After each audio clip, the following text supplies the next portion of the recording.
बिस्मिल्लाहिर्रहमानिर्रहीम, अस्सलाम वालेकुम, गुड मॉर्निंग। न्यू पाकिस्तान में आपको खुश आमदीद कहती हूँ। हालांकि आज बहुत सी लोगों की मॉर्निंग गुड नहीं होगी, क्योंकि कल एक ऐसी खबर आई है जिसके बाद लोग बहुत परेशान हैं। जनाब, मैं बात कर रही हूँ पेट्रोल की कीमतों में इजाफे के हवाले से, क्योंकि रात को ये खबर आई कि पेट्रोल 12 रुपए फी लीटर उसमें इजाफा हो गया है, जिसके बाद तकरीबन 160 रुपए के करीब पेट्रोल की कीमत हो गई है 1 लीटर की। यकीनन अवाम परेशान है, क्योंकि हर महीने पेट्रोल बढ़ रहा है, कभी 5 रुपए, कभी 10 रुपए, कभी 12 रुपए।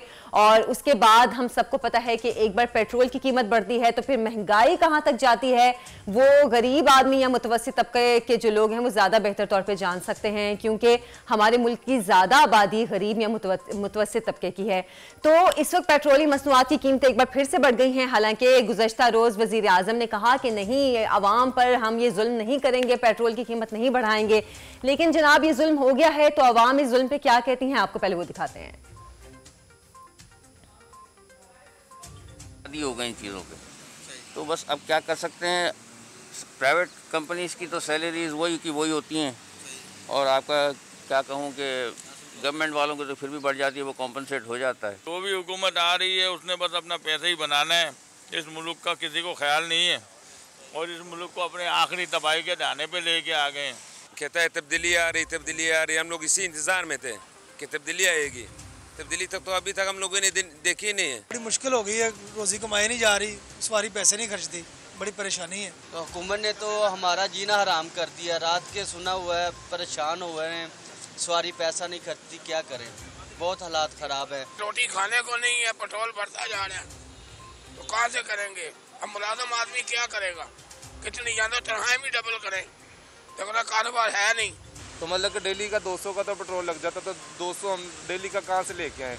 मतलब 20,000 सैलरी में हम कैसे अपने घर का रेंट पूरा करें, या मतलब कि कैसे हम इसको मैनेज करें। पेट्रोल की कीमतों में जो है ना वो काफ़ी मिकदार बढ़ गई है, क्योंकि गरीब आदमी जो है ना वो पेट्रोल नहीं डलवा सकता, लेकिन मजबूरी है, काम पे भी जाना होता है, पेट्रोल तो हर बंदे ही इस्तेमाल करता है। हम तो सोच रहे हैं कि बाइक बंद करके साइकिलें लें। तो सबसे ज़्यादा तकलीफ की बात जो होती है लोगों के लिए वो ये होती है कि जब आपकी तनख्वाह ना बढ़ रही हो और महंगाई मुसलसल बढ़ रही हो, तो उससे आपकी परेशानी में तब ज़्यादा इजाफा होता है, क्योंकि अब पेट्रोल की कीमत बढ़ने से आवाम को ज़्यादा परेशानी भी है कि तनख्वाह तो बढ़ नहीं रही, तो पेट्रोल भी बढ़ रहा है और महंगाई भी बढ़ रही है। इस सूरत हाल में हम बात करेंगे। अब्दुल्ला यूसुफ साहब हमारे साथ मौजूद हैं, साबिक चेयरमैन FPR हैं। अस्सलाम वालेकुम सर, प्रोग्राम में आपको खुश आमदीद कहती हूँ। जी वालेकुम सलाम, थैंक यू। अब्दुल्ला साहब, मुसलसल हर महीने हम देख रहे हैं पेट्रोल की कीमत बढ़ रही है। अवाम की, जैसे कि अभी हम बात कर रहे थे, तनख्वाहें नहीं बढ़ रही लेकिन महंगाई बढ़ रही है, पेट्रोल की कीमत बढ़ रही है। लगता है फवाद चौधरी साहब का जो बयान था कि अवाम के पास पैसा बहुत है, हुकूमत ने इसको काफी सीरियस ले लिया है। देखें, बात यह है कि इसमें तो कोई शक नहीं है कि ये जिस तरह से कीमतें बढ़ रही हैं तो ओवरऑल इन्फ्लेशन की बात है, उसमें तो जाहिर है आपको वो फेस करना पड़ता है हर एक को, और उसमें कोई आसान नहीं बात होती, particularly for the lower income groups, जिनके लिए जो होता है इनकम इतनी नहीं होती। तो अब बात ये है कि ये जहाँ तक ये पेट्रोलियम की कीमतों की बात है ना, इसमें तो मसला ये है कि हमें ये इम्पोर्ट करनी होती है। अब इम्पोर्ट पे अगर आपकी कॉस्ट बढ़ती जाएगी इंटरनेशनली जी, तो आपकी कीमत, जब इतनी खरीद की कीमत इतनी बढ़ गई है, तो आपने उसको फिर आगे कैसे नहीं पास ऑन करना, यू हैव टू। तो ये जो है ना, आप ये नहीं कर सकते कि आप उसको सब्सिडाइज ही करते चले जाएं और अपना पास ऑन ही ना करें, कॉस्ट अगर आपकी बढ़ गई है तो ये आपका एक बड़ा प्रॉब्लम है इस वक्त, जो कि आपको फेस करना पड़ रहा है। एंड आई डोंट नो कि अब इसमें हमने क्या करना है, गवर्नमेंट ने क्या करना है, क्योंकि गवर्नमेंट तो देखिए, एक बात आपको पता होना चाहिए कि गवर्नमेंट तो already is going through a very difficult period of subsidisation, जो है ना आपकी, वो आपका इतना लॉस है, फिजिकल डेफिसिट जो चल रहा है, वो तो हर साल more than 3 trillion rupees add होता है इन योर डेट। लेकिन अब्दुल्ला साहब, कथा कलामी की माजरत, लेकिन बात फिर ये है ना कि आवाम को फिर किसी और चीज़ में रिलीफ भी तो नहीं मिल रहा, किसी और चीज़ में सब्सिडी भी तो नहीं मिल रही ना। अब पेट्रोल बढ़ेगा तो हर खाने पीने की अशिया की कीमत बढ़ जाएगी। और मैं जैसे बात करी थी, हमारा ज़्यादातर आवाम जो हैं वो गरीब या मुतवस्सित तबके की हैं, वो लोग इन चीज़ों को फिर अफोर्ड करना मुश्किल फिर तब है ना कि जब उनकी तनख्वाह नहीं बढ़ रही। देखें, इसमें मैंने जैसे कहा, इसमें कोई शक नहीं है। There is absolutely, it is right कि जब आपका लो इनकम ग्रुप वाला बंदा जिसकी इनकम ही इतनी थोड़ी है और उसमें उसके खर्चों में इस तरह से इजाफा आता जाएगा, तो वो फिर उसको कैसे मैनेज करेगा? That is certainly a very very difficult challenge. लेकिन मैं जो बात कर रहा हूँ, मैं ये कह रहा हूँ कि दूसरी साइड पे आपकी हुकूमत है। अब हुकूमत के पास कौन सी इनकम आ रही है जो कि वो उसको बिल्कुल सब्सिडाइज ही हर चीज को करती जाएगी? उसका तो एक बड़ा प्रॉब्लम है आपकी ओवरऑल इकोनॉमी का इस वक्त। अच्छा अब्दुल्ला साहब, 6 साल पहले भी पेट्रोल की कीमतें बढ़ी थी आलमी मार्केट में, लेकिन तब भी पेट्रोल की कीमत तकरीबन 70 से 100 के दरमियानी थी। लेकिन अभी हम देख रहे हैं अब तकरीबन 150 तक कीमत उसकी पहुंच चुकी है, 160 तक पहुंच चुकी है। हर महीने 10 रुपए या 15 रुपए या 12 रुपए इजाफा, ये बहुत ज्यादा इजाफा नहीं है? अब क्या वजह है इतनी ज्यादा कीमत बढ़ने की? देखिए ना, मैंने जैसे कहा कि ये तो आपकी बात जो ये रीजन इसका बेसिक जो है वो है आपकी इंटरनेशनल प्राइस। वो जो आप इंपोर्ट कर रहे हो चीज, उसमें इजाफा आ रहा है कीमत में जी। तो उसकी बेसिस के ऊपर फिर आपने आगे अपनी कॉस्ट को वर्कआउट करना है ना, और फिर आपको बढ़ाना पड़ रहा है। You have no choice. तो इसलिए ये एक बड़ा चैलेंज है, एक बड़ा मसला है, और ये कोई मसला आसान बात नहीं है जो इस वक्त सिचुएशन चल रही है। तो अब we have to face and see whatever is possible. अच्छा अब्दुल्ला साहब, अभी आप कह रहे थे कि हर चीज में हुकूमत सब्सिडी नहीं दे सकती। आप हमें हमारी इंफॉर्मेशन के लिए बता दें कि पेट्रोल की कीमत जब बढ़ती है तो उस पर टैक्सेस कितने होते हैं, और आवाम को जो असल पेट्रोल की कीमत है वो कितनी पड़ती है, ऊपर हुकूमत को कितने टैक्सेस देने पड़ते हैं?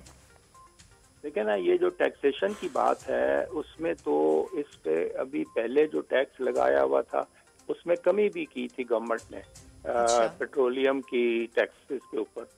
और जो अब टैक्सेशन की हमारी जो बात है, अगर वो देखें तो अब उसमें तो हमें अभी बेइंतहा इजाफा करना है जिसकी ज़रूरत है, और उसके लिए हमें अपनी जो टैक्स पेयर बेस है ना उसमें सब्सटेंशियल इजाफा करना होगा, और ताकि वो फिर आपको एक जो आपका फिस्कल डेफिसिट है जिस तरह से चल रहा उसमें आपका कंट्रोल हो सके सही। और फिर आपके डेट में जो है जिस तरह इजाफा चल रहा है उसमें कंट्रोल आ सके।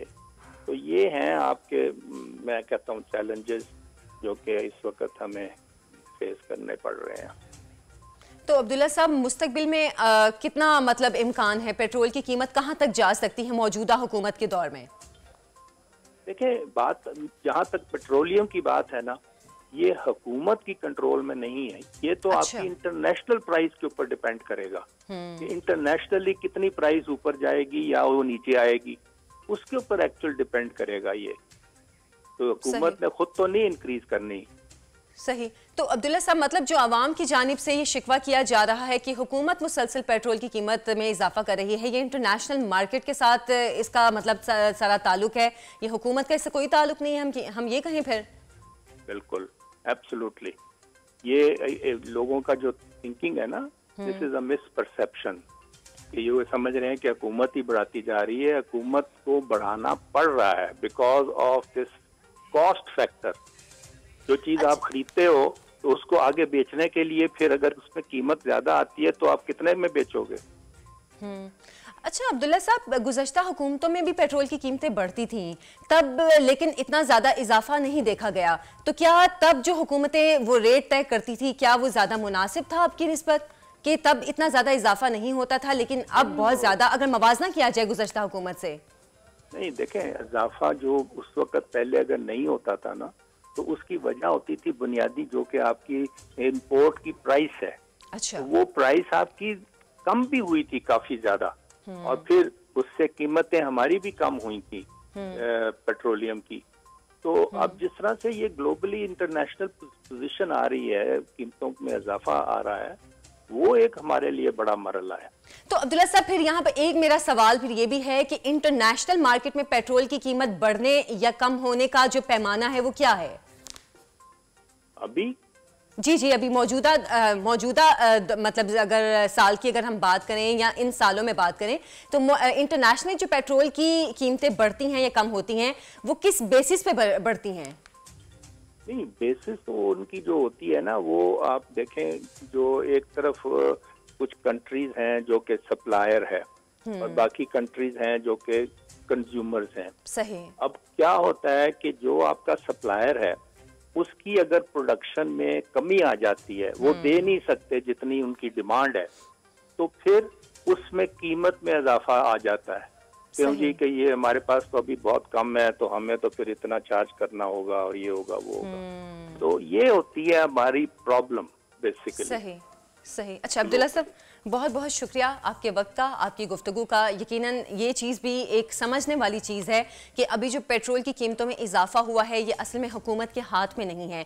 इंटरनेशनल मार्केट में अगर पेट्रोल की कीमत में इजाफा हुआ है तो यकीनी तौर पर मुल्की सतह पर भी पेट्रोल की कीमत में इजाफा होगा। अब्दुल्ला साहब इस चीज़ को बहुत अच्छी तरह उन्होंने क्लियर भी किया है। अब एक छोटी सी ब्रेक से हम वापस आएंगे हमारे साथ।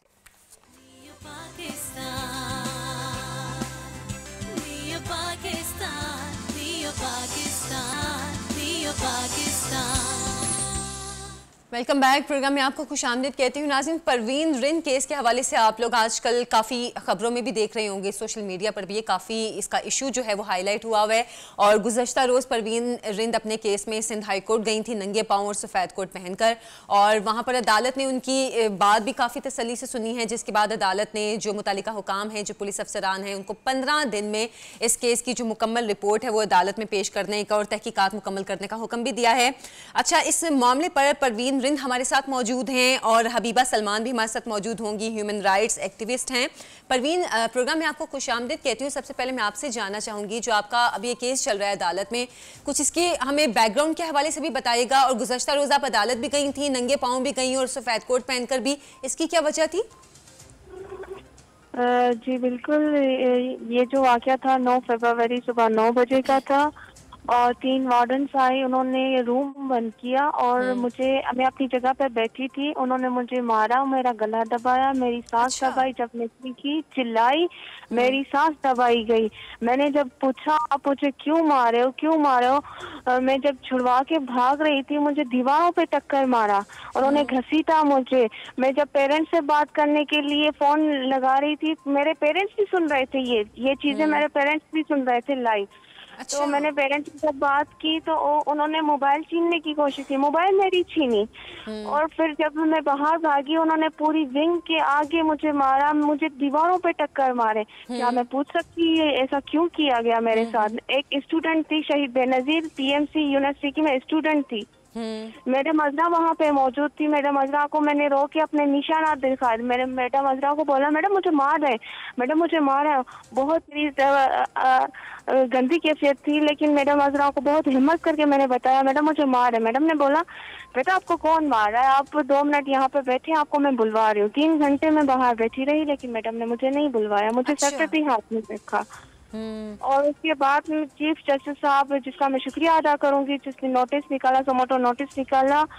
और जब मैं 15 तारीख को मैं चीफ जस्टिस साहब के पास में पेश हुई और मैंने उनको बताया सारा वाकया। मैं चीफ जस्टिस साहब फर्स्ट ऑफ ऑल तो नाराजगी का बहुत इजहार किया और उन लोगों के साथ नाराजगी का इजहार किया जिन्होंने इन्वेस्टिगेशन नहीं की, जिन्होंने कोई कानूनी कार्रवाई नहीं की और जिन्होंने जवाबदारों को गिरफ्तार नहीं किया। ठीक है। अच्छा परवीन, आप बताई थी कि आपको वार्डन्स ने मारा, क्या मेल वार्डन्स थे या फीमेल वार्डन्स थी? Female warden. अच्छा, मतलब वो ऐसे ही आपके कमरे में आ गई, उन्होंने आपको मारना शुरू कर दिया बगैर कुछ बताए, बगैर कुछ कहे? जी जी। और नहीं, उन्होंने ये भी बोला कि आप गुलाम मुस्तफा राजपूत की अगर आप बात नहीं मानोगी, आप उनकी बात नहीं रखोगी अपने पास, अगर आउट की तो आपको पंखे से लटकाया जाएगा। क्या हम बच्चियां इसके लिए पैदा होती हैं हमें मार दिया जाए पंखे पे लटका के, फिर बोले कि खुशी है? क्या हम बच्चियों का कोई हक नहीं है जीने का? क्या हमारा हक नहीं तालीम हासिल करने का? अच्छा परवीन, आप जी बात करें आप फिर। एक तो हमारी पूरी सिंध में तालीमी जो है वो बच्चों को नहीं दी जाती, बलोच कौम जो है तालीम बच्चों को नहीं। मैं वाहिद लड़की थी खानदान की जो मैं तालीम हासिल करने गई। अच्छा परवीन, आप साथ ही रहिए, हमारे साथ ही रहिए, आपसे मैं मजीद भी बात करूंगी। Habiba Salman human rights activist हमारे साथ मौजूद हैं। अस्सलाम वालेकुम हबीबा, आपको प्रोग्राम में खुशामदीद कहती हूँ। आपने परवीन की गुफ्तगू सुनी होगी और वो बता रही थी कि किस तरह उनको वार्डन्स ने आके मारा, और जैसे कि वो भी सवाल भी उठा रही थी कि क्या हमें तालीम का हक नहीं है, हमें क्यों तालीम से रोका जाता है, या बाकी जो मामलात इश्यूज उन्होंने उठाए हैं। ये क्या मामला चल रहे हैं सिंध में? जी बहुत बहुत शुक्रिया। मुझे यहाँ पे तालीम के हक से ज़्यादा, क्योंकि पेरेंट्स तो इसको स्कूल या कॉलेज या यूनिवर्सिटी भेज रहे हैं और एक ऐसे इंस्टीट्यूशन में भी रख रहे हैं, उनकी पेमेंट भी डेफिनेटली कर रहे होंगे, मगर जो प्रॉब्लम वाइड स्प्रेड है हमारे यहाँ वो दो हैं। एक तो कॉर्पोरल पनिशमेंट, जो कि हम अपना हक समझते हैं, जो कि हम समझते हैं कि हम मार पीट के किसी को भी अपनी बात पे राजी करा सकते हैं। और ये एक बहुत ही आप कहेंगे इसके सेवरल कनोटेशंस हैं। आप इसको किसी भी तरह, किसी भी सेक्शन, किसी भी सेक्टर के साथ लिंक कर सकते हैं। सोशल इशू इसका मतलब इसका सोशल बैकग्राउंड भी है, इसके हिस्टोरिकल बैकग्राउंड भी है, समटाइम्स रिलीजियस बैकग्राउंड भी है, समटाइम्स ट्राइबल जो नॉर्म्स हैं उनमें इस तरह की चीजें होती हैं। मगर यहाँ पे जो मेन इशू नजर आ रहा है, ये पहला वाकया नहीं है। सिंध में एक डॉक्टर जो बच्ची जो मेडिकल की स्टूडेंट थी, उसके साथ भी वो पुरस्कार तौर पर जो है वो अपने हॉस्टल में डेड मिली थी। हबीबा, इससे पहले भी 2-3 वाकयात हुए हैं, ऐसे वाकयात हुए हैं, और ये वाकयात वो पावरफुल वाकयात हैं जो कि मीडिया तक आ जाते हैं, मीडिया पर हाईलाइट हो गए। ऐसी कई आवाजें होंगी जो कि दब चुकी होंगी, जो कि आवाज जो कि कभी भी सरफेस पे नहीं आ सकते। तो इस सब के लिए जो है कानून साजी काफी चीजों के लिए हुई है, इम्प्लीमेंटेशन बहुत कमजोर है, और इम्प्लीमेंटेशन के लिए भी हमारे यहाँ जो एविडेंस चाहिए होता है, औरत की गवाही तो आधी समझी जाती है, तो जो बाकी टेक्नोलॉजी है उसको इंकरेज करना चाहिए इस इंस्टीट्यूशंस के अंदर, जहाँ पे आपकी कैमरा और इस तरह की चीजें जो है वो आपको सपोर्ट प्रोवाइड कर सकते हैं। अदरवाइज हमारा जो जुडिशल सिस्टम है वो कमजोर तबके के लिए बहुत लंबा दौरानिये में होता है, और जो पावरफुल इंसान होता है उसके लिए वो बहुत क्विक होता है। सो मैं समझती हूँ कि शी इज लकी कि ये केस अभी सोशल मीडिया ने कम से कम उठाया, तो फिर मीडिया में भी ये हाईलाइट हो रहा है। हाउएवर ये जो इस्तेहसाल है, ये इंस्टीट्यूशनलाइज्ड इस्तेहसाल हुआ है इनका, और मेरा ख्याल है सिंध क्योंकि इस वक्त एक प्रोग्रेसिव पार्टी के पास है, और उनको इस बात पे होश के नाखून लेना चाहिए, और खासकर बिलावल को जो है इस चीज के ऊपर देखना चाहिए कि जो भी शहीद हैं वो किस तरीके से इसको देखती हैं अगर वो जिंदा होती, कि ये उनके इलाके में हुआ जहाँ पे she was the first female prime minister for the Muslim world. तो अब सिंध में अगर ऐसे वाकयात होते हैं, इनकी गवर्नमेंट के अंदर होते हैं, और मैंने इनकी पॉलिसीज की एनालिसिस वगैरह में भी मैं हिस्सा रही हूँ, पॉलिसीज बड़े अच्छे हैं, जेंडर बैलेंस्ड पॉलिसीज हैं, तो मेरा ख्याल है इम्प्लीमेंटेशन के इश्यूज हैं, और फिर मिस यूज ऑफ पावर मुझे नजर आ रहा है, और misuse of power not by men by women also, women के थ्रू इम्प्लीमेंट किया जा रहा है। तो इनको इंस्टीट्यूशनल ठीक है हबीबा आप साथ ही रहेगा। परवीन से भी यहाँ पर एक बहुत इंपॉर्टेंट एक मैंने सवाल भी करना है। परवीन, आपने जो गुज़श्ता दिनों सिंध में जो वाक़यात हुए हैं, लड़कियों के खुदकुशी वाले मामला भी हुए हैं, इस पे भी आपने मामला उठाया था, तो आप अब जो आपके साथ मामला हुआ है इस पर आप गवर्नमेंट से भी कोई अपील करना चाहेंगी, कोई बात करना चाहेंगी, तो प्लीज़ आप हमारे प्रोग्राम के तवस्सुत से कर सकती हैं। फर्स्ट ऑफ ऑल तो देखिए, अब जो मेरा ये वाकया सामने आया है, इसके बाद निम्रता और नौशीन का जो डीएनए है वो भी सारा सामने आ गया। ठीक है, अब इसमें जो वाहिद जाहिर होती है कि लड़कियों को मारा जाता है, खुदकुशी नहीं होती। जो मेरे अल्फाज थे लड़कियों को मारा, हम स्टूडेंट्स को, हम बच्चियों को मारा जाता है, और ये खुदकुशी नहीं होती। अगर शायद मेरी भी भाभी तो मुझे भी ऐसे ही पंखे में लटका के मार दिया। और आपने लेकिन आपकी अपनी आवाज उठाई जो कि सोशल मीडिया पे आ गई है। परवीन, आपका भी बहुत शुक्रिया। हबीबा, आपका भी बहुत शुक्रिया। ये मामला यकीनन इस वक्त काफी ज़ेर गौर भी है और काबिल गौर भी है। अब एक छोटी सी ब्रेक से हम वापस आएंगे, हमारे साथ रहिए।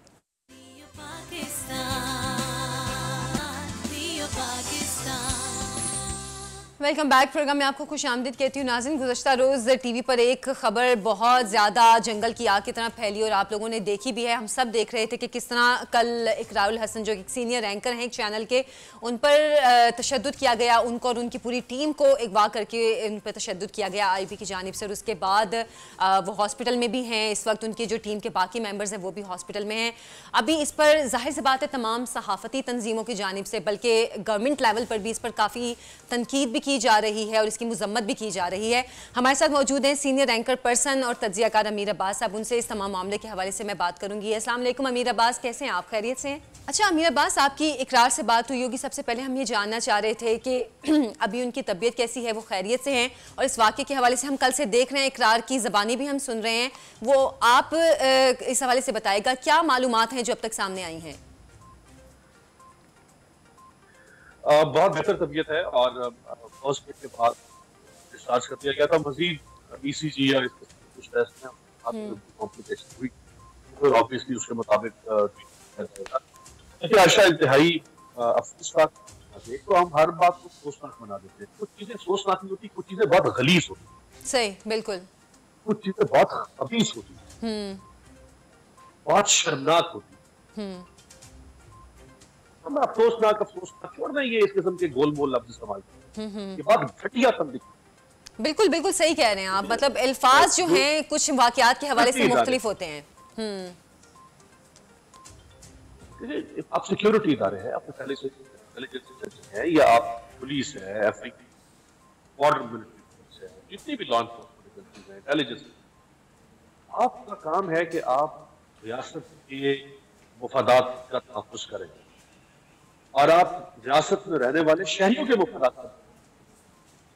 लेकिन आप अगर गुमाश्ते बन जाए, आप गुंडागर्दी, आप बदमाशी पर उतर आए, तो आप और फिर वो जिस सियालकोट में इंदिरा कुमारा को जिस मॉब ने चुनाव को मारा था, कितना फर्क रह जाएगा?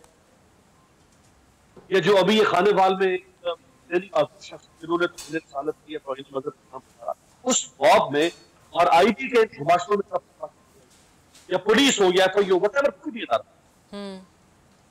जब अगर इकरार से वो किया या उसने किसी चीज को ट्रस्ट पास किया है या अगर उससे कोई वायलेशन तो वो आपकी कस्टडी में आ गया था ना, आप कर दिया था, अभी आपने तो अब आप उसको पुलिस के हवाले करें, उसको उसके खिलाफ आप पिटीशनर बने, उसके खिलाफ केस फाइल करें आप। लेकिन ये third degree torture, this is third degree torture. आप उसको के छक्के लगा रहे हैं, आप उसको तहलहान कर और आपकी दीदा दलेरी देखें। यदि आप अंदाजा करें कि इस मुल्क के इदारे कितने ताकतवर हो चुके हैं कि उनको इस बात का एहसास नहीं है कि वो एक इस मुल्क के, इस माशरे के निस्बतन मारूफ शख्स को, जिसकी माशरे में थोड़ी बहुत से है, मार रहे हैं, लहूलुहान कर रहे हैं, उनको इस बात फिक्र ही नहीं है कि हमें हाथ लगा सकते। ये जो अनटचेबल का एक कॉन्सेप्ट इन इदारों के अंदर पैदा होता है, इसको रूल ऑफ लॉ के नीचे लाने की, बिल्कुल, और टॉर्चर के ऊपर तो बकायदा तौर पर यूनाइटेड नेशंस के कन्वेंशंस मौजूद। ये थर्ड डिग्री टॉर्चर दुनिया में आप खत्म ये नहीं करते, आप प्लीज नहीं कर सकते। ये थर्ड डिग्री टॉर्चर आप इंटेलिजेंस एजेंसी है, आप किस तरह कर सकते? और फिर जिस वीडियो की बात इकरार में की कि IB का ऑफिसर जो रिश्वत दे रहा था, वो वीडियो भी कल रिलीज हो गई और नजर आ रहा है। जी जी बिल्कुल। अब ये जिन 5 लोगों को इमरान खान ने सस्पेंड किया, सबसे पहले इनको बहाना किया जाए, इनकी वीडियोस बनाई जाए, इनके भी नाम झटके लगाए जाए, बिजली के नहीं बल्कि 1100 पट्टे झटके लगाए जाए। रेसिप्रोकेट करना चाहिए ना। बिल्कुल बिल्कुल। होगा कुछ भी नहीं। आपको याद होगा वो रहीम यार खान का एक केस जिसमें एक वो भूगा शख्स जिसने ATM से चोरी की कोशिश की और पुलिस ने टॉर्चर करके मार दिया। जी बिल्कुल बिल्कुल याद है मुझे। सेटल हो गया केस, बीच में ताकतवर लोग पड़े, वो हमने रफा तफा हो। ये इमरान खान की रियासत मदीना का वाकया है, रियासत जरदारी या रियासत शरीफ का वाकया, इमरान खान की रियासत मदीना का। ये साहिबाल में आप देखें जो हुआ, एक मासूम और बेगुनाह खानदान को गोलियों से भून डाला, फिर दिहाड़े मेन हाईवे के ऊपर, नेशनल हाईवे के ऊपर, और मासूम बच्चों के सामने उनके माँ बाप को पुलिस डाला गया था। मुलजिम जमानत नहीं हुई, बरी हो गए, बरी हो गए, बाइज्जत बनी। ये रियासत इमरानिया, रियासत मदीना का वाकया, इंतहाई शर्मनाक किस्म की, इंतहाई गलीज़ किस्म की मिसालें हमारे माशरे में। अमीर, आपके ख्याल में अब जो वाकया इकरार के साथ पेश आया है, सहाफ़ियों के लिए या सहाफ़ती तंजीमों के लिए किस कदर ये इस वक्त तशवीशनाक सूरत हाल है कि जैसे आप खुद अभी कह रहे थे कि वो एक मारूफ शख्सियत हैं, एक बहुत सीनियर रैंकर हैं, उनके साथ अगर ऐसा हुआ है तो फिर तो ये किसी के साथ भी ऐसा हो सकता है। हो रहा है ना जी, किसी के साथ तो नहीं, इस मुल्क में तो रोज लोगों के साथ हो रहा है ना। इकरार तो चल एक साथी था, उसके पीछे उसका एक चैनल है, वो चैनल खड़ा हो गया, उस चैनल ने इकरार को लोग जानते थे तो लोग खड़े हो गए, सिविल सोसाइटी खड़ी हो गई, वो एक सहाफी है तो उसके साथ मुल्क की सहाफी में खड़ी हो गई। आप बात करती है, मैं बात करती हूँ, मुल्क में सैकड़ों की तादाद में रोजाना रियासती इदारों के हाथों लोगों की इसी किस्म की तस्वीर है। तहकीर होती है, जलील किया जाता है।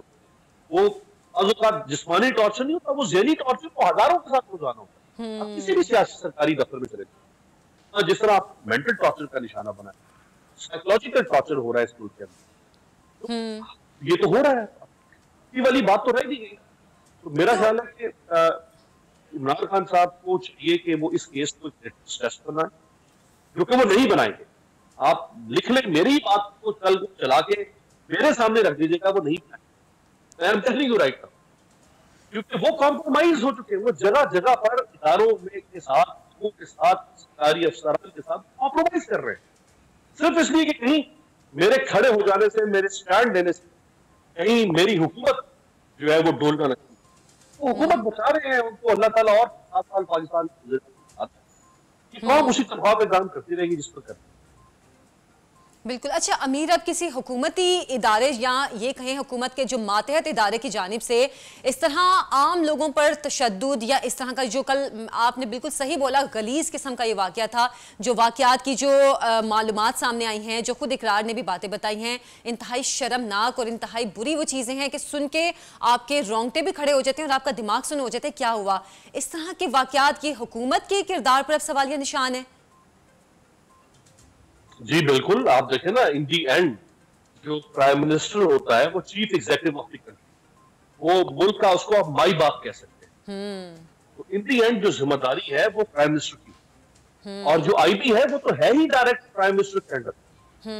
डीजी आईबी जो है, आईबी है वो प्राइम मिनिस्टर के अंदर है, ये प्रोविंशियल सब्जेक्ट नहीं है, ये सिंध गवर्नमेंट का मामला नहीं है, ये पंजाब गवर्नमेंट, ये तो प्राइम मिनिस्टर का मामला है। देखिए हैरी एस ट्रूमैन जब अमेरिका का प्रेसिडेंट बना तो उसने ओवल ऑफिस में अपने टेबल के ऊपर अपने नाम के सामने अपने नाम नेम प्लेट नहीं रखी, बल्कि उसने अपने नाम के सामने लिखा हुआ था, ये बात स्टॉप्स हियर। अच्छा अमीर यहाँ पर एक चीज शेयर भी करना चाहूंगी, मैं आपसे भी शेयर करना चाहूंगी और आपसे आपकी राय भी इस पर लेना चाहूंगी। सीनियर सहाफी मोहसिन बेग के घर पर एफआईए ने छापा मार के उनको गिरफ्तार कर लिया है। इस कार्रवाई को आप किस तरह देख रहे हैं? ये अभी अभी का वाकया है, मैं आपको बता रही हूँ, इसके टिकट्स भी चल रहे हैं। अच्छा बिल्कुल, मेरा ख्याल है शायद ये केस जो मुराद सईद साहब वाला बयान उसका चल रहा है आज से 5-7 दिन पहले, मुमकिन है शायद उस केस में गिरफ्तार किया हो। देखिए मोहसिन बेग जो है वो पाकिस्तान की एक बड़ी मारूफ एजेंसी है, न्यूज एजेंसी, वो उसके मालिक है, बड़े अरसे से वो साहब इमरान खान साहब के वो यारे गार रहे, बहुत करीबी दोस्त इमरान खान साहब। अच्छा, बल्कि जब 2018-25 जुलाई का इलेक्शन हुआ और उस इलेक्शन के निकाय जा रहे थे, तो मोहसिन बेग इमरान खान साहब के साथ बैठे हुए थे। इमरान खान मोहसिन बेग के साथ,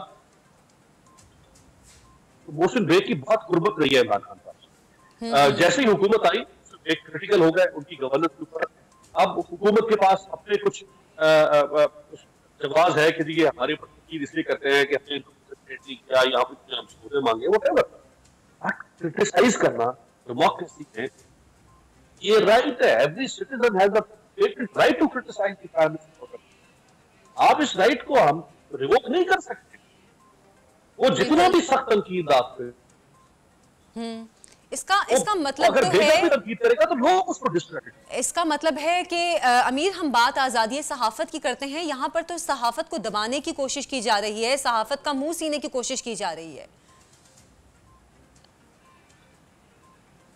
देखिए मैं अदर साइड भी आपको बता दूं आशा कि इसमें कोई शक नहीं कि हमारी सहाफत में भी बहुत इस वक्त बहुत सी गिलाफत ताकत हो चुकी है और हमारी सहाफत की भी क्रेडिबिलिटी मुतासर है, हमारी की भी अपनी जगह बहुत इशू है। और अगर उस सहाफत के अंदर कोई रेफॉर्मेशन की बात करता है, उसको खुदा की बात करता है, जैसे फवाद चौधरी अक्सर कहते हैं, मैं समझता हूँ उसको हमें वेलकम। बट हमारे डाउट्स ये हैं कि ये इस तरह के नाम पर सहाफत को कंट्रोल करने की कोशिश कर रहे हैं। आप हमारे ये डाउट्स क्लियर कर दें कि आप कंट्रोल नहीं करना चाहते। हम पहले लोग होंगे आपके साथ खड़े होंगे कि आप सहाफत। तो ये जो सारा माहौल इस वक्त मुल्क में बना हुआ है, इसमें एक सप्रेशन है, एक डिप्रेशन है सहाफी के अंदर। सहाफी देखिए खौफजदा महसूस, फ्रीडम ऑफ एक्सप्रेशन किसे कहते हैं? उसकी एक स्पिरिट है, एक होता है लेटर, एक स्पिरिट। लेटर तो आपने डाल दिया आर्टिकल 98, स्पिरिट उसकी है, स्पिरिट ऑफ द कॉन्स्टिट्यूशन। मैं अगर इस वक्त आप मुझसे सवाल कर रही आजादी राय को इस्तेमाल करते हुए, मैं आजादी राय को इस्तेमाल करते हुए आपको जवाब देता हूँ, बिल्कुल, तो मुझे जवाब देते हुए कोई खौफ महसूस ना हो। बिल्कुल, मैं जवाब देते हुए कांप ना रहा हूं कि कहीं मेरा ये अगला लफ्ज जो मैंने बोला है ये कैमरा ना पकड़ ले, कहीं ये जो मेरा अगला लफ्ज मैं बोलने जा रहा हूँ ये ऐसे अभी मेरे घर पे कापड़ बात। अगर आप ये माहौल बना देंगे तो फ्रीडम ऑफ एक्सप्रेशन है, फ्रीडम ऑफ जो राइट टू एक्सप्रेस है, फिर वो आपने उसको एक कंड्यूसिव एनवायरनमेंट नहीं दिया। एक कंड्यूसिव एनवायरनमेंट कहता है, जो spirit of the constitution, conducive environment. अभी आप ये बोरिस जॉनसन के ऊपर जो स्कॉटिश स्कैंडल है, उसके जो ऑपोजिशन का जो लीडर है जी, उसने हाउस ऑफ कॉमन में खड़े होकर कहा बोरिस जॉनसन बरतानिया के वज़ीर आज़म को कि तुम्हें शर्म से डूब मरना चाहिए, तुम एक बेशर्म इंसान है। आप तुम खुद बोलोगे कि तुम्हें बरतानिया के अवाम धक्के देकर बाहर निकाल। इस लेवल पे स्क्रूटनी होती है। बिल्कुल बिल्कुल। तो पहले जब जेम्स कैमरन था तो उसका स्कैंडल आया, तो जेम्स कैमरन, ये आपसे 4 साल पहले की बात है, 2016, जब जेम्स कैमरन का स्कैंडल आया तो लोगों ने उसके कैरिकेचर्स बनाए, किसी ने उसकी शक्ल बनाई, किसी ने उसके कुत्ते की शक्ल बनाई, और वो कैरिकेचर्स लेके और वो पुतले लेके लोग लंदन के सर इसी में जो लीडर होता है उसकी मिसाल आप समझ लें, जैसे बॉक्सिंग में पंचिंग बैग होता है, आप उसको पंच कर रहे होते हैं, लीडर जो होता है वो पंचिंग बैग की तरह। बिल्कुल ठीक कह रहे हैं, बिल्कुल ठीक कह रहे हैं आप। अमीर, आपका बहुत बहुत शुक्रिया आपके वक्त का। आपकी गुफ्तगू हसन के साथ गुज़श्ता रोज़ वाक़या पेश आया है। रियासत की कारकर्दगी पर भी एक सवालिया निशान है कि रियासत अपने मातहत इदारों को किस तरह डील कर रही है। एक छोटी सी ब्रेक से अभी हम वापस आएंगे, हमारे साथ रहिए।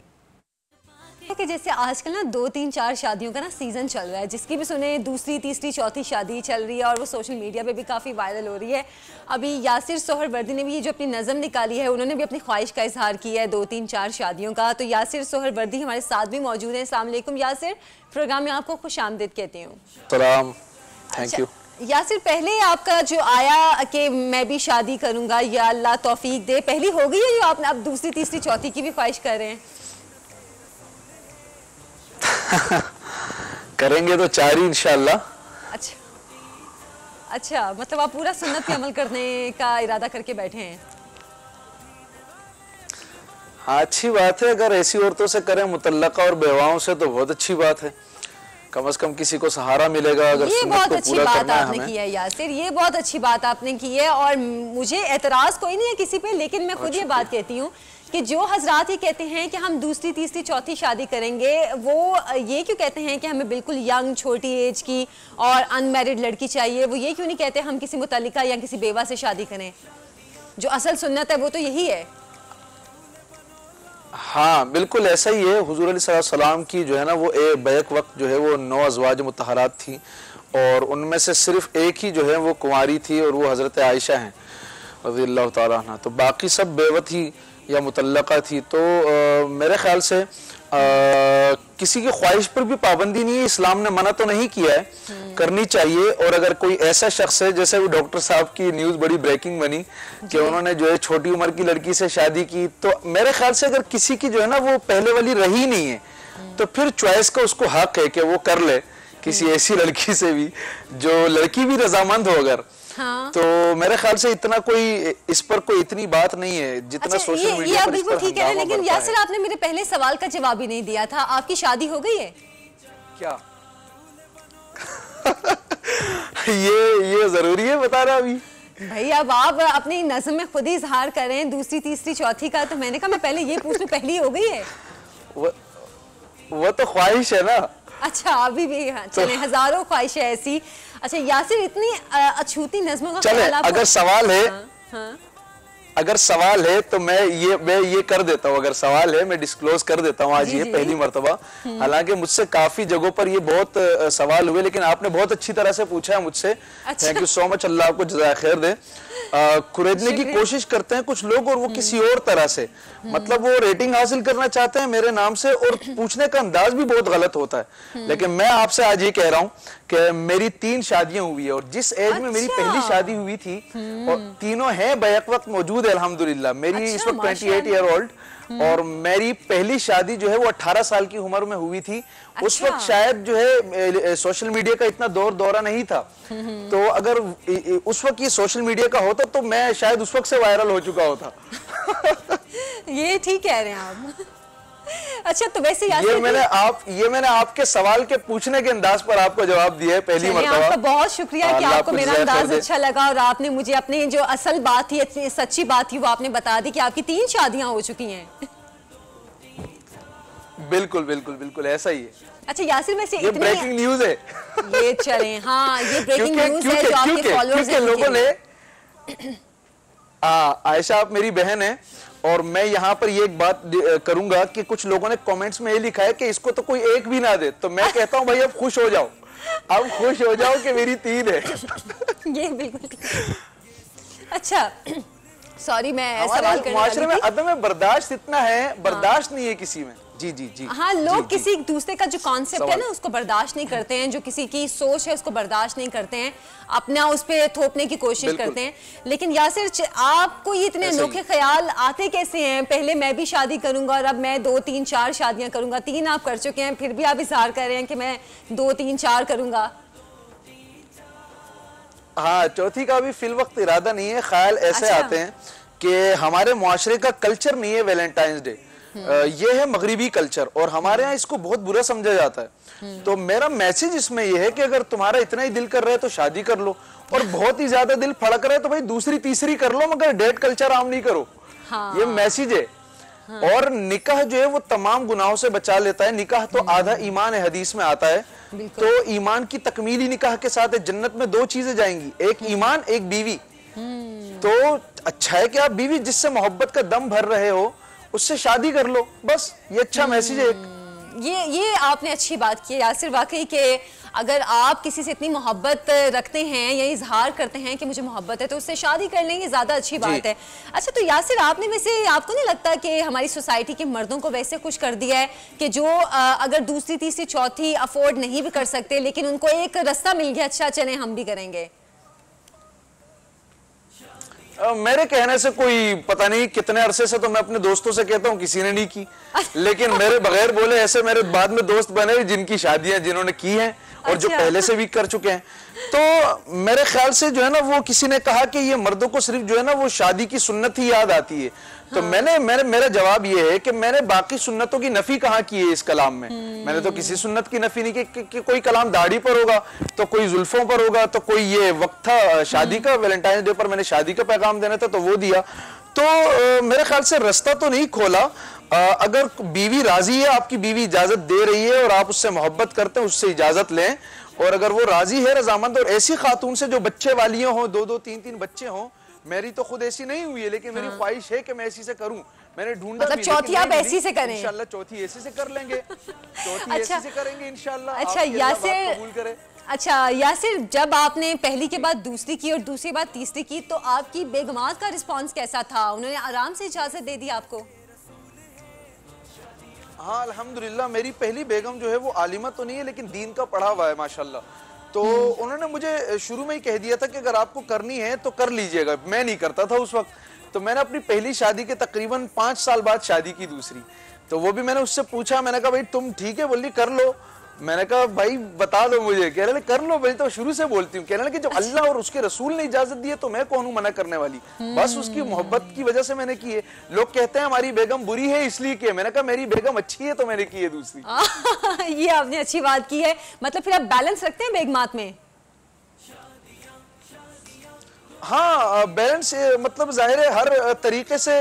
देखें, आप जितनी भी कोशिश कर लें हो तो नहीं सकता। मिसाल के तौर पर मिसाल दे रहा हूं यहाँ पर कि आपने एक के लिए रेड कलर तो दूसरे के लिए, अब उसको रेड कलर पसंद ही नहीं है तो आपने ब्लू कलर का कोई सूट दिला दिया उसको।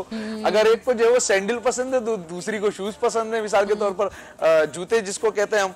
तो इस तरह से भी होता है। बाकी जो अगर दिनों का है तो दिनों के हवाले से भी अगर कोई मिसाल के तौर पर राजी है कि चलें आप 2 दिन उसके पास है, 1 दिन मेरे पास आ जाएं, 2 दिन मेरे पास, 1 दिन उसे, तो ऐसा कर सकते हैं। अच्छा यासिर, यहाँ पे एक आपसे मैं फरमाइश भी करना चाह रही थी क्योंकि हमारे प्रोग्राम का भी कुछ वक्त कम होता है, तो मैं चाह रही थी आपसे अपना फरमाइशी प्रोग्राम भी मैं शुरू कर दूं। मैंने आपका ये जो आपकी वाली नज़्म है कि मैं भी शादी करूंगा या अल्लाह तौफीक दे, ये मैंने बहुत पहले सुनी थी, मैंने देखी नहीं थी क्योंकि मैं सोशल मीडिया कम यूज़ करती हूँ। आज मैंने देखी है और गौर से देखी है और आपकी दूसरी भी नज़्म अभी मैंने देखी है, तो ज़रा प्लीज़ आप मेरे लिए सुनाएंगे? हाँ बिल्कुल सुना देते हैं। मैं भी शादी करूंगा, या अल्लाह तौफीक दे, सच्चा इश्क निभाऊंगा, या अल्लाह तौफीक दे, घर अपना बसाऊंगा, या अल्लाह तौफीक दे, मैं भी शादी करूंगा, या अल्लाह तौफीक दे। वाह वाह वाह वाह यासिर, अल्लाह ताला ने आपको तौफीक दी है, आपने 3 कर लिए, अब चौथी की बस आपकी बारी रह गई। अब पहले 3 से पूछ ले, फिर चौथी की तरफ जाइएगा। बिल्कुल जरूर। और अमल तभी आता है जब इंसान खुद जो है ना वो अमल करता है, फिर अल्लाह बाद में तासीर देता है। तो मैंने अमलन करके दिखाया, फिर कलाम पढ़ा। हाँ बिल्कुल बिल्कुल। अच्छा यासिर, अभी मजीद किसी नए प्रोजेक्ट पे भी काम कर रहे हैं? क्योंकि आपकी जो नज़में वो काफ़ी अनोखी होती हैं, काफ़ी डिफरेंट होती हैं, और सोशल मीडिया पे भी आपकी ये जो दूसरी वाली नज़म है काफ़ी वायरल हो गई है। तो कोई नया प्रोजेक्ट है जिस पे काम कर रहे हैं?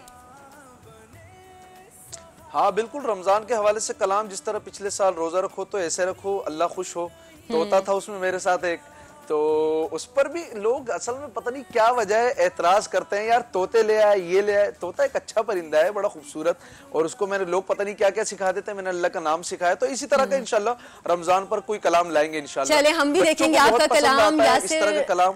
यासिर बहुत बहुत शुक्रिया आपके वक्त का, आपकी गुफ्तगू का, आपसे बात करके बड़ा अच्छा लगा। और आपने बल्कि जो अपनी नज़में गाई हैं, आपने अमली मुजाहिरा भी इसका किया हुआ है, और हमारे प्रोग्राम के जरिए आपने ब्रेकिंग न्यूज़ दे दी अपने फॉलोअर्स को।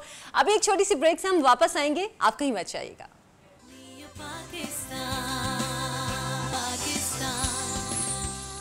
Welcome back. रूह अफ़ज़ा के किचन से आपको खुशामदीद कहती हूँ। अनम, आज हमारे किचन में क्या बन रहा है? आज हम रूह अफ़ज़ा के किचन में बेसिकली एक ज़बरदस्त सा शेक बनाने जा रहे हैं, जो कि क्योंकि आपको पता है कि स्ट्रॉबेरीज़ इन सीज़न आ चुकी हैं। जिस जगह पे आप जाओ तो आपको स्ट्रॉबेरीज़ ही नज़र आ रही होती हैं।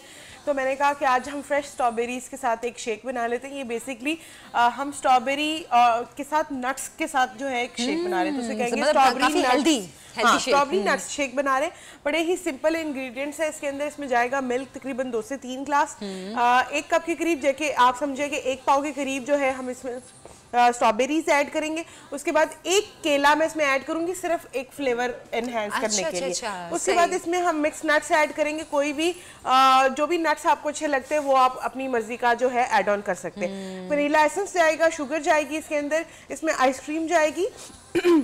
अच्छा, क्रीम की जो ऑप्शन है वो अगर आप डालना चाहे तो डाल सकते हैं, स्किप करना चाहे तो स्किप कर सकते हैं, मर्जी है। और वनीला एसेंस इसमें जाएगा सिंपल एंड के अंदर। और रूह अफ़ज़ा जो है हमारा हमदर्द का, वो हम 4 टेबलस्पून डालेंगे। 2 टेबलस्पून मैं ब्लेंड करते वक्त डालूंगी, और 2 टेबलस्पून जो है हम ग्लास को गार्निश करने में डालेंगे। तो सिंपल आप ये देख रहे हैं जी, ये दूध मैंने जो है ऑलरेडी जग में डाला हुआ है। ये 1 कप के करीब जो है स्ट्रॉबेरीज चली जाएंगी इसके अंदर। उसके बाद ये जो बनाना है हम ये ऐड कर देंगे इसके अंदर। एक ही बनाना है? हाँ, बस एक बनाना। एक बनाना जो है वो गुड इनफ है। उसके बाद इसके अंदर ये नट्स चले जाएंगे, बादाम और पिस्ता। ठीक है जी, ये चला गया। कोकोनट भी ऐड कर सकते हैं? हाँ, कोकोनट बड़ा अच्छा ऑप्शन है, वो भी अगर आप चाहे तो आप ऐड कर सकते हो उसके अंदर। उसके बाद इसके अंदर शुगर जाएगी तकरीबन 2 टेबलस्पून के करीब। उसके बाद हम इसके अंदर ऐड करेंगे हमदर्द का जो रूह अफ़ज़ा है वो तकरीबन 2 टेबलस्पून। एक तो इससे बड़ा अच्छा सा कलर आ जाएगा, और इसका फ्लेवर तो आपको पता ही है ऑलरेडी बहुत अच्छा होता है। अब इसके अंदर ऐड करेंगे वनीला एसेंस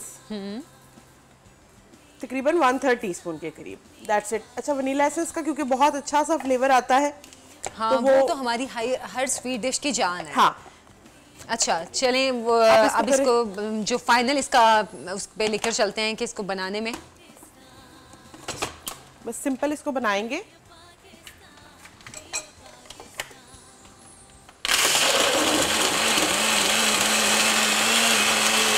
अब वैसे भी गर्मियाँ आ रही हैं, बल्कि अब धूप तेज़ होना शुरू हो गई है, तो अब इस तरह के ड्रिंक्स अच्छे भी लगते हैं।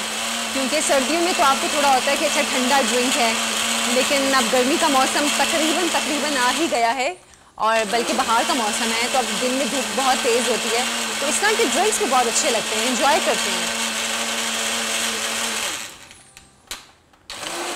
नट्स को अच्छी तरह ब्लेंड करेंगे। एक सबसे इम्पोर्टेंट, बिल्कुल मैं भी यही बात करने लगी थी, ये सबसे इम्पोर्टेंट बात है कि नट्स को जो है अच्छी तरीके से ब्लेंड करना है, ताकि नट्स जो है वो बिल्कुल उसके अंदर यकजान से हो जाए। अच्छा, अब ये हमदर्द का जो रूह अफ़ज़ा है हम इसके अंदर थोड़ा सा स्प्रिंकल करेंगे।